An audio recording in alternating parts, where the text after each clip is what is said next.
رب أعوذ بك من همزات الشياطين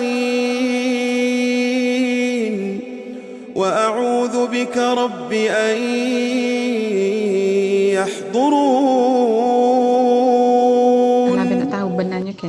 Ada artis hok kat Malaysia ni, dia pernah nikah dengan keturunan ni. Tapi kata sikit dia lahir cerai dah lah. Orang yak hatu komolok ni dia mari cari orang hok dia rapat. Dia mari cari ni sebab dia macam nak oyak lah dia tak ada dah ni. Dia tak ada dah. Lepas tu nak suruh lah orang tu bagi dia makan. Macam dia lapar kan. Dia mari cari orang yak komolok ni.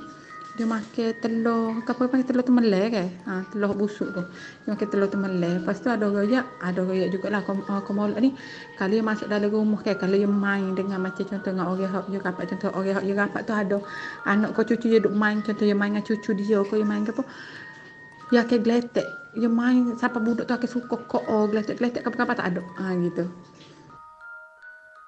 Auzubillahiminasyaitonirrajim. Bismillahirrahmanirrahim. Assalamualaikum. Salam sejahtera. Welcome back to my channel. Terima kasih telah sudi subscribe, like, share, komen video Abel. Abel doakan kita semua ni dipermudahkan segala urusan kita, dipermudahkan urusan kita juga untuk beribadat di bulan yang mulia ini. Siapa yang belum subscribe lagi, bolehlah tekan button subscribe agar tidak terlepas cerita-cerita menarik daripada Abel. Tekan button subscribe ni free saja, tak perlu bayar. Pernah dengar tak nama hantu komolok? Hantu komolok, Abel tak tahulah spelling dia macam mana. K-O-M-O-L-O-T ke ataupun K-O-M-O-L-O-K ke, wallahualam Abel tak tahu.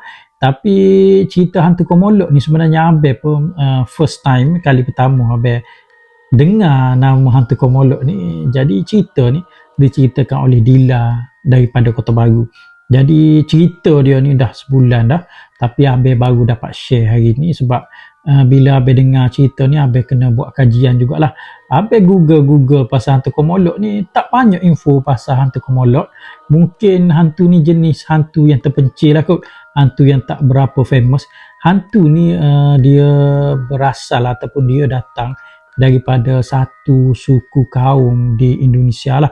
Jadi kaum ni Abel tak nak cerita kaum mana. Indonesia ni kan banyak suku bangsa, suku kaum dia banyak. Dan ada suku kaum ni dia mempunyai keturunan yang ada hantu komolok ni. Hantu komolok ni dia menjelmakan diri bila tuan dia ni meninggal dunia. Jadi cerita dia ni agak seram juga pasal hantu komolok ni. Bila dia punya mentua dia ni adalah satu orang daripada suku kaum daripada yang Abel cerita tadilah.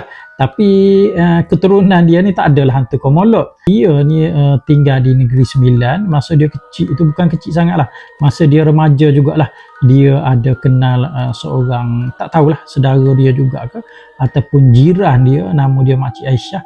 Makcik Aisyah ni dia ada keturunan hantu komolok. Dan Makcik Aisyah ni bila dia meninggal dunia, dia jadi hantu komolok.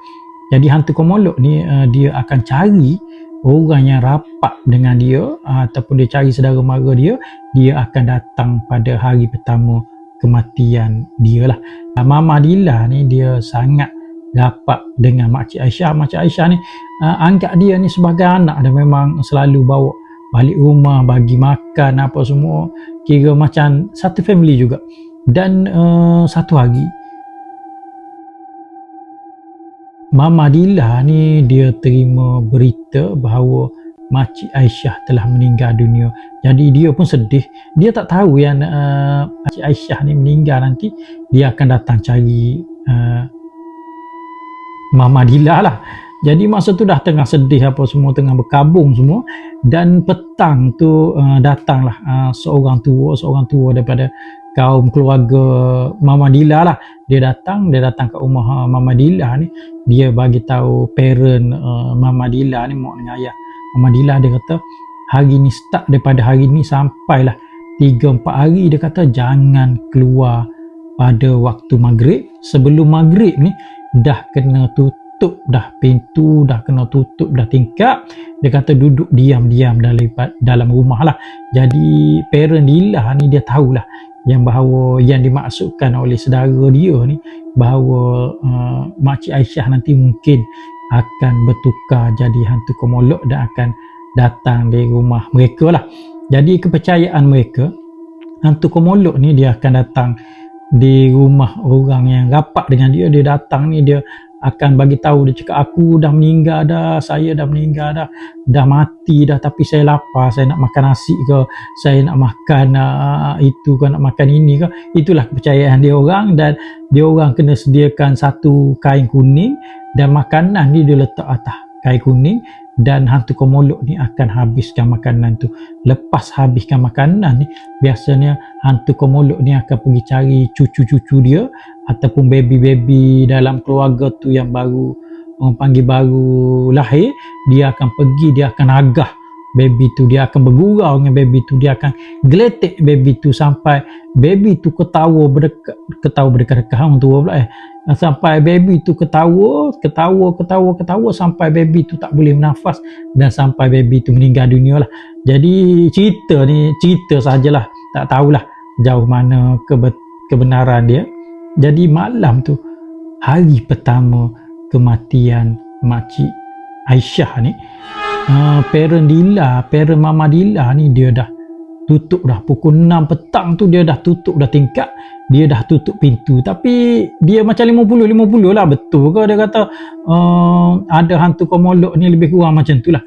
Dan masa tu pukul 10 malam, tepat pukul 10 malam, tiba-tiba dengar sayup-sayup bunyi suara orang menangis, mendayu-dayu, suara orang perempuan menangis macam suara arwah makcik Aisyah lah, menangis mendayu-dayu di hadapan pintu depan rumah Mama Dila.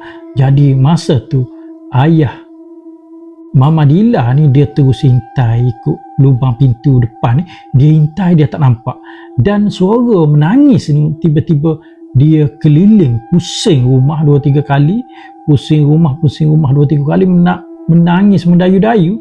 Jadi Mama Dila dengan family dia ni takut lah, yang anak-anak kecil ni semua takut, duduk berkumpul mungkin dalam satu bilik lah kot, duduk berkumpul sebab takut. Dan ayah Mama Dila ni dia ambil kain-kain yang ada dalam rumah dia ni, dia pergi tutup lubang-lubang yang ada dekat dalam rumah dia ni lah. Dan hantu komolok ni siap dia pusing rumah ni, dia berhenti di pintu belakang atau pintu dapur rumah Mama Dila ni. Dia duduk menangis kat situ. Jadi ayah Mama Dila ni dia nak buat macam tak ada orang kat rumah, dia suruh semua senyap, dia pergi tutup semua lampu. Bila dia tutup semua lampu ni, tiba-tiba suara menangis tu dah tak ada, dah hilang. Tak tahulah hantu komolok tu pergi cari orang lain ke ataupun balik ke kubur dia kan. Orang kata dalam masa 3 hari, kubur orang yang ada hantu komolok ni dia akan berasak selama 3 hari 3 malam, dan akan ada lubang di kawasan kubur ni lah. Dalam kubur ni dia akan muncul satu lubang lah. Dan kejadian hantu komolok datang rumah Mama Dila ni bukan malam pertama saja, dia berulang-ulang sampai malam ketiga lah. Jadi cerita hantu komolok ni kalau kita dengar agak seram jugalah kalau terjadi pada kita kan.